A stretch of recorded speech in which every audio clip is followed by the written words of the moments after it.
Without irrigation, this area would lose a lot of its economy. For sure it would. Alberta is facing a critically low water supply. Your business partner is Mother Nature, and she is so inconsistent. But what can you do when your livelihood revolves around what falls from the sky? This is the St. Mary's Reservoir. It's a crucial body of water for southern Albertans and everyone who lives downstream. But it's running dangerously low on water. I'm Jillian Code. Thank you for joining us as we look into how the ongoing drought is affecting Alberta and how farmers are preparing, knowing Mother Nature holds all the cards. Rivers are low, there isn't enough snow, and yet there needs to be enough water to go around. How big of a role does the city of Calgary have, and can we expect water restrictions to be commonplace in the future?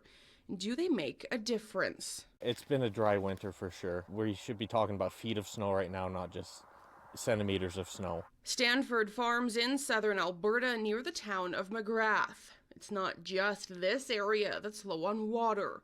It's the entire province continuing to dry up with year after year of not enough moisture. How important is the level of moisture that you're getting during the winter to prepare for the upcoming season? It controls a lot of what we do throughout the year. So if we don't have a lot of snowpack in the fields, it makes for a drier seeding season. And also the snowpack around here fills the reservoirs as well over the winter time to help with our irrigation. Alberta exports billions of dollars in agricultural products every year. A lot of that comes from within the province's irrigation districts. A 2021 economic assessment of the irrigation districts found that irrigated crops generate 4.5 times more money per hectare than dryland crops. And every dollar the province invests in irrigation returns 3.5. Almost 3/4 of Canada's irrigated land is in Alberta, and bolstering irrigation infrastructure has been a priority of the current provincial government, adding irrigation to the Agriculture Minister's official title, with a mandate to expand and optimize the province's infrastructure, continuing to find ways to use water more efficiently. But this year, something else is top of mind. A strong El Niño is making things difficult. A lot of the province's reservoir storage was used up in 2023. Now, everyone is preparing for an extreme drought. Farmers faced with a crucial decision, deciding which crops might fare the best in these conditions, taking a stab at trying to predict the increasingly unpredictable weather for the coming season. You're looking at the forecast. There's not much coming in. You're looking at a new crop. Yeah, it looks a little scary right now, so it's hard to tell exactly what's going to happen. It's a long year ahead of us yet. We might get lots of rain, we might not get very much, but just the forecasts that have come out so far say it's going to be another dry year for us, so I'm trying to mitigate my risk as much as I can. How does that make you feel looking towards the future, knowing things aren't looking like it's going to go your way? That's just farming, really. It's like sometimes you can control things, sometimes you can't, and the weather's one of the things we can't control. Faced with a lack of water, the province has launched the largest water sharing agreements in provincial history. Water sharing agreements are considered right now as the best water management tool we have in a drought situation. So it's where we get, and these are all voluntary memorandum of understanding type agreements. So that's where the major water users agree to work on how much water they might use. Therefore, there might be a bit more water for everyone to use. So the idea is by using less water, there might be more water available for more people. Who's at that table when they're talking about water sharing agreements? Who's using the most water? So right now the province is pulling together all the major water users in the southern basins. So that would be, in the Bow Basin, that would be groups like the irrigation districts, municipalities, groups like Nutrien and TransAlta, which is our power generation that holds water up in the western part of the basin. For the irrigators who use the Bow River Basin, how much water are they pulling and what does that look like? Yeah, so in most of the southern basins, agriculture and irrigation are one of the major users of water in our basin. So in the Bow Basin itself, probably over 70% of the water that's allocated in the Bow Basin is for irrigation. And that's why it's such a critical thing to have those irrigation districts participate in these water sharing agreements, because by them taking a little bit less, they are the largest water user, so that means a lot more folks will have water. And that's the, when we talk about water licenses, the irrigation districts have put out a memorandum of understanding, a declaration, where it's people first, then cattle, then crops. So they are thinking about the whole system when they're not just taking the water for themselves, they're considering the whole system and everybody that lives in it. We've been told to prepare for water limitations for sure. They're talking about cutting our usage allocation back, which is going to be hard for a lot of farmers. We're trying to adapt and overcome as much as we can with as much technology as we can to try to still continue on in our farming adventure. What are some of the ways the agricultural industry has become more water efficient over the past bit?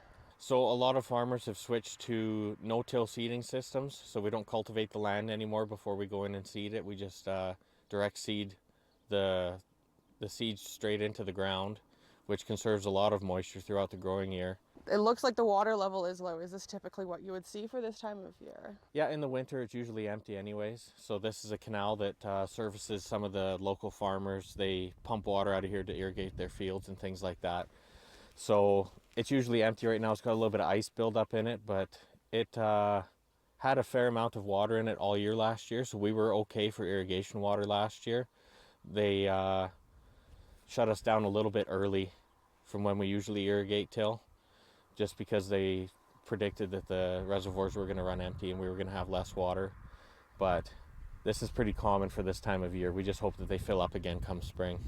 Alberta's winter has been dry. Across the province, 51 river basins are reporting critical water shortages, hurt by a mix of low precipitation and high temperatures. Snowpack is significantly below average, rivers are at record lows, and reservoirs are anything but full. How important is irrigation for farmers in this area? In southern Alberta here, it's huge. There's a lot of crops we wouldn't be able to grow, and we wouldn't be able to get nearly the yields that we do without the irrigation. So it's a huge part of the economy down here, I would say. It's a huge boost. Like east of here, they grow corn and potatoes and row crops like that, and they wouldn't be able to do that without the irrigation water. In the fall, the water level in this reservoir was only at 3%, and today that number is closer to the mid-teens. It's a dangerous level, and unless this area receives a lot of moisture, the situation will become dire. I've only seen it a couple times in my lifetime it's been as low as it is right now. Really? Yeah, so the one time was when they were doing repairs to the dam, they had to drain it. The other time was a few years ago. It was awful low as well. Probably not as low as it is right now. It's scary empty right now. When will we kind of reach a mode where if it's not at a certain level, we're going to need to have some serious conversations? Usually it starts to refill as soon as the snow starts melting in the mountains. So April, I would say, it usually starts to refill. But by then you've already figured out your crop plan for the year. We have, for sure. Usually we're seeding already when it's starting to refill. So, you know, it's kind of too late to make any decisions at that point. So we just kind of have to make the best of whatever we know right now and try to make the best decisions that we can. And if things continue on the way that they're continuing and your water use is restricted to a certain amount, where will you make the cuts? That's a tough call. Depends on how much water they'll allow us to use. The hay farmers that grow the alfalfa and the timothy, they're the ones that are going to be hit the hardest this year if we do get cutbacks on water, because it is such a high water use crop. And the grain crops will fare a little bit better. You can grow a decent grain crop on a little less moisture than you need for hay crop. Coming up, Even though it is challenging and hard, I still like a challenge. what is it about southern Alberta that makes the job so difficult? And are water restrictions here to stay? We will experience more frequent and intense climate events in the future. At Burger King, stretch your dollar into an $8 meal so you can stretch lunch into lunch. Get an extra long cheeseburger or original chicken sandwich plus fries and a drink, all for just $8. Fair, freckled, or melanated, we are appreciated. Ultra hydrated, glazed, and glowing. Confidence overflowing. New Vaseline lotions, 90% more moisture for my one-of-a-kind skin. And there's no other skin I want to be in. It used to be me, she ate at snack time, but now she loves Yogo. Made with real fruit, smooth, creamy, and tasty. All I can say is whoa. Yogo, snack it up. This is the 2-in-1 Spork. It lets you spoon and fork and spill. This is the Whirlpool washer with the industry-first 2-in-1 removable agitator. It lets you customize any load so you can take care of your laundry the way you want. Celebrate the moments with Ferrero Rocher. Smooth milk chocolate, crunchy hazelnut, lovingly layered and wrapped in gold. Ferrero Rocher.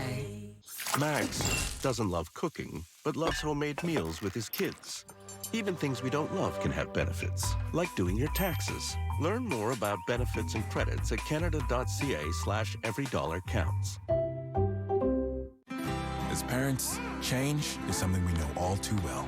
Because one day you're teammates, the next, you're benched. And while change is constant, it's nice knowing certain things stay the same. Cherish the good. Cheerios. What if the most interesting clothes in your closet aren't in your closet?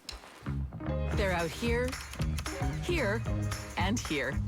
Clothing and footwear that's made to be lived in. Marks. In life, some things are certain, like your long-lost father coming back the moment you finally make it. That's me, Dada. And getting the guaranteed maximum tax refund from H&R Block. Be certain this tax season.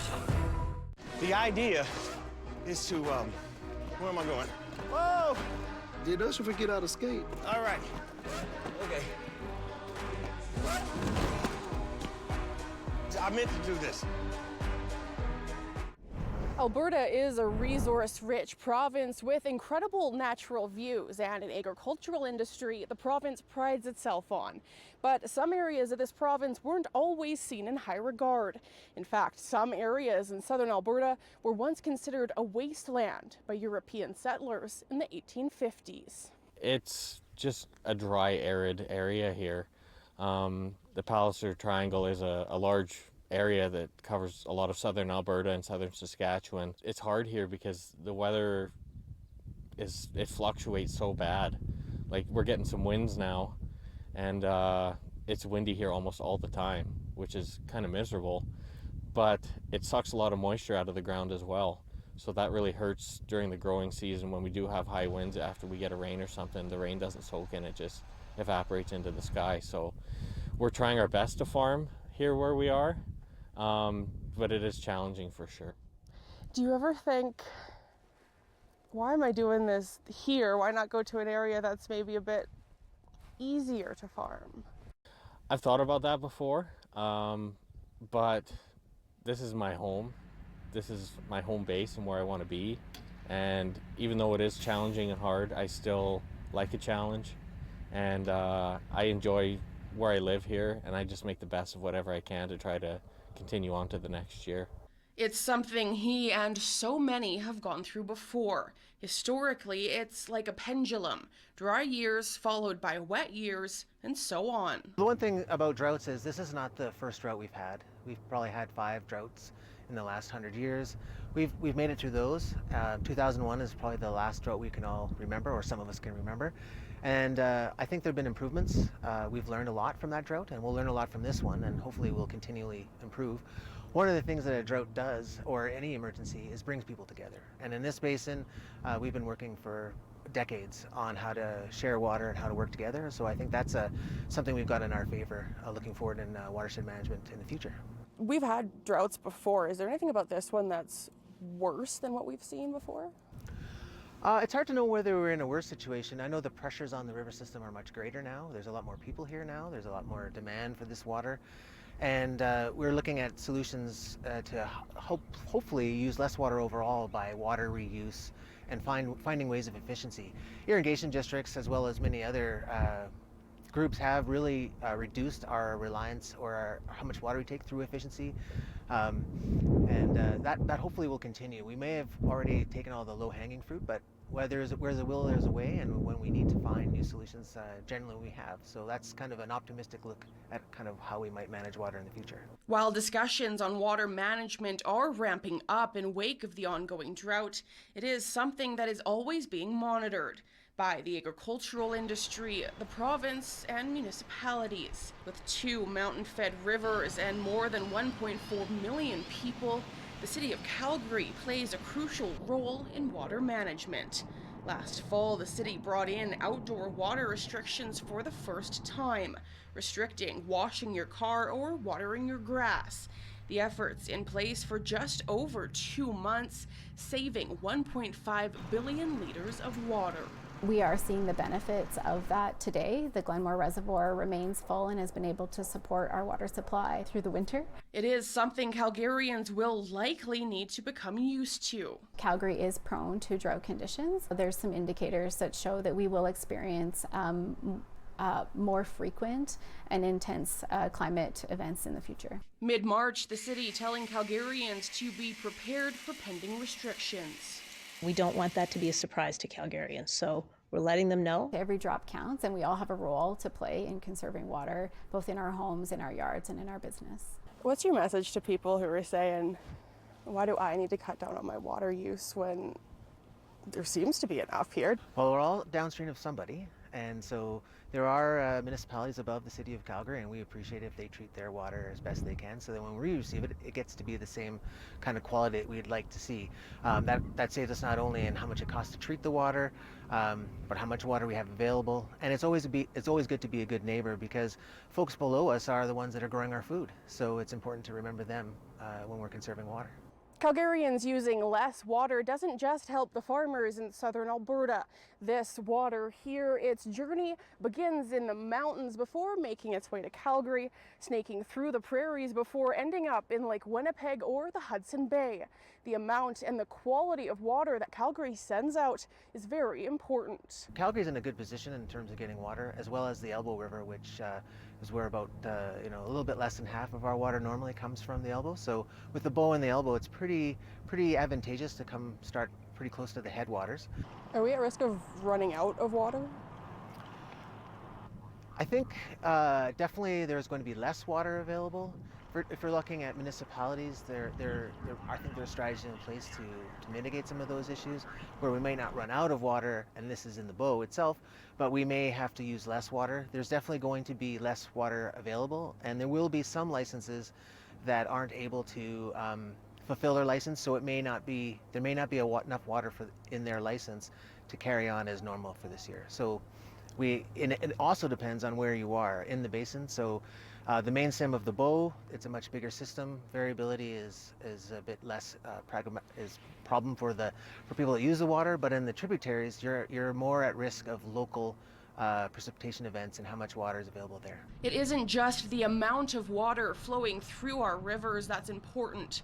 For most, the amount of water in the ground plays a large role in their operation. And after years of drought, reserves in the soil are drying up. Throughout this winter, we've seen a trend. Snow will fall, and then days later, warm temperatures will melt it. These 2 videos were taken one day apart. The snow depleted, but the land frozen, meaning water will have a tough time soaking into the ground.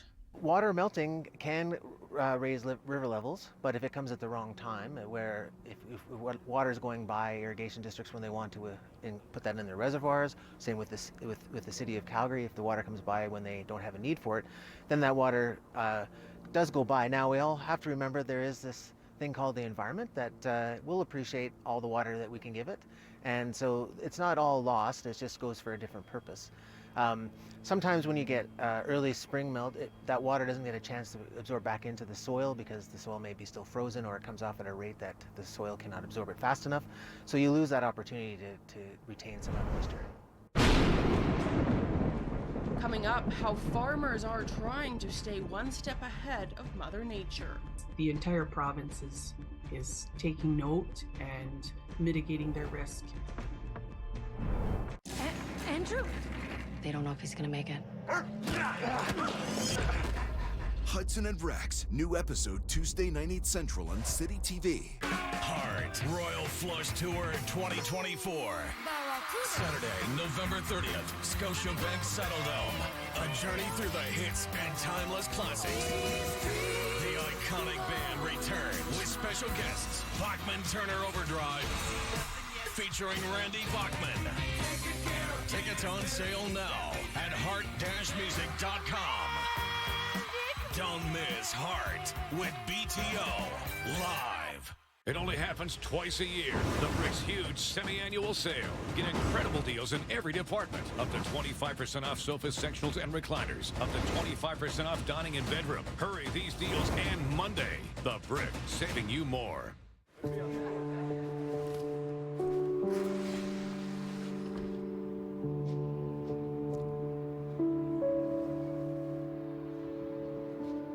Cadbury Dairy Milk. There's goodness in everyone. Every year, millions of noses are ghosted by their plugins. Introducing Airwick Vibrant, with a new advanced plugin that pulses scent for staying power, up to 60 days. Plus, a fragrance boost button. Our noses won't be ignored again. I was fighting losing battles with opponents disguised as friends, and coming home to a different fight that never ends. I saw no other choice. I had to leave a roof for the rain. But sometimes I wonder if there was a path with more to gain. Maybe the opportunities would have been better, and every day would take me further towards something greater. To help create new paths for youth experiencing homelessness, the Home Depot Canada Foundation is committing $125 million by 2030. Afternoon hunger got you down? There's nothing better than a delicious, creamy Oikos high-protein snack. It's time for Oikos. Water has never stopped you. It puts you in your element. You do things because it's raining. Get going. Get muddy. Get out there. Stop thinking and dive in. Weather any and every storm. Embrace a world soaked with water. Do you love this guy? Yeah! Okay, Lindsay, come here for a minute. Well, Mark, as a group, let's put our hands together. Here's $25,000. Mark Lewis, you are the group golden buzzer, which means you have just won $25,000. Oh, Mother of God.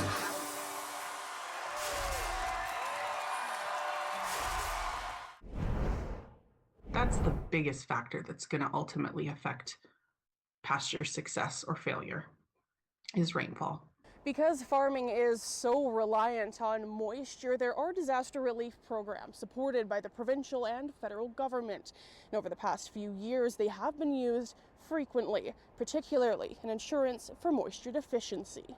Producers can insure their pasture acres for the duration of the summer, and if in any given month during the summer, the rainfall recorded at a weather station closest to their pasture falls below 65% or less of an average that we've derived from like 30 plus years of historical rainfall information. If it falls below that 65% trigger mark, it will then trigger an indemnity. It's something producers have been opting into more and more. 2021, $106 million was paid out. 2022 payouts were $89 million, and 2023 saw levels like never before. 2023 was like one for the books. It was super dry, pretty well everywhere. And we saw the program pay out a record $326 million. This year, more than 1,200 additional farmers have signed up. Across the province, more than 10 million acres of land is insured, a 23% increase from last year. She says it is great that more producers are opting in, but wishes they didn't have to. We're kind of in a situation now where so much money has been paid out of that fund. It has been a little bit nerve-wracking to wonder, okay, what's going to happen if this is no longer sustainable? What could potentially happen to the program? It isn't the only relief program that's being strained. Agri-recovery was developed as a once-in-15-year disaster relief program to help agriculture producers recover from natural disasters. Today's announcement is the second in 3 years. While currently in a difficult spot, there isn't risk of the programs disappearing.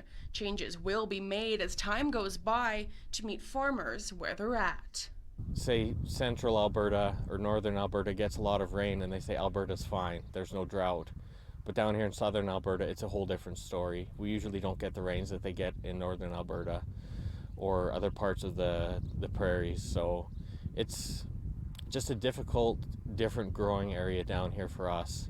So people need to remember that not every farmer's grouped together, even though we're still a big family, and we're still a big band, that we have different growing areas and different challenges throughout the year. There will be years in the future where Mother Nature smiles upon the people who feed the world. We have a lot of pride in that. We produce some of the best crops in the world, actually, in Canada. So yeah, we have a lot of pride in what we do. We put our heart and souls into farming, and it's what we want to do. It's easy enough to go to the grocery store and just get some food off the shelf, but it all comes from farmers somewhere. Somebody grows, whether it's celery or it's a loaf of bread or it's a jug of milk, it all comes from farmers and producers. It's the Brick Mattress Store's huge semi-annual sale. Get up to 40% off mattresses, like this Springwall Pocket Coil mattress in a box, twin, full, or queen, only $3.99 each. The Brick Mattress Store, the right mattress guaranteed. What does it take to be a leader in electric vehicles? At Hyundai, it takes a commitment to quality, a desire to innovate, and show the world the way forward. But don't take our word for it. Take it from everyone else. So what does it take to make Canada's most awarded fully electric vehicle lineup? WA is what it takes.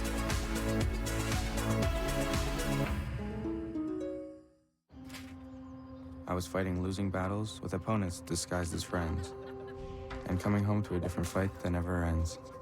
I saw no other choice. I had to leave a roof for the rain. But sometimes I wonder if there was a path with more to gain. Maybe the opportunities would have been better, and every day would take me further towards something greater. To help create new paths for youth experiencing homelessness, the Home Depot Canada Foundation is committing $125 million by 2030. Nivea Q10 Targeted Wrinkle Filler. With Cure Q10 coenzyme and bioxyphil peptides, visibly reduces the look of fine lines in 5 minutes and moisturizes to help reduce the look of deeper wrinkles over time. For every expression of you, Nivea.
Farming's not easy. Farming is hard. It's hard work, physically and mentally. We just are trying to produce the best food that we can to provide to the people. Farmers know it's their job to roll up their sleeves and deal with whatever weather is sent their way, and there just might be some relief on the horizon.